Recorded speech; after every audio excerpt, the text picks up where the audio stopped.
Place the folded GoVision Move on a stable surface, such as a desk or tabletop, being careful not to place it too close to the edges.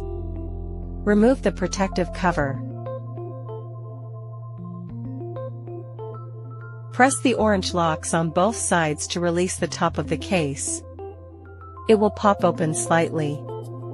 Slide one hand under the camera to hold the base down, use your other hand to lift the handle until it is fully extended and clicks into place.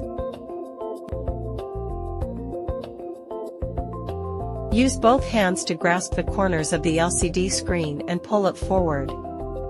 Then, while holding the reading surface steady, push up on the bottom of the LCD to position it to your desired angle. Avoid touching the LCD panel directly with your hands, as this may cause damage or leave smudges that degrade image quality.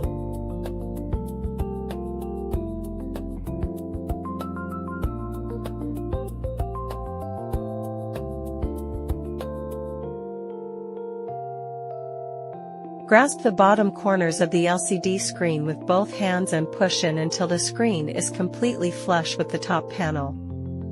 Ensure the screen is fully flush, otherwise, the device may not close properly, or the screen may be damaged.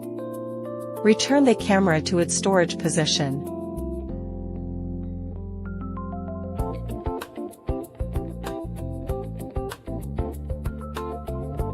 Use both hands to fold down the top panel until it is completely closed. When the GoVision Move is fully closed, it will click and lock automatically. Replace the protective cover.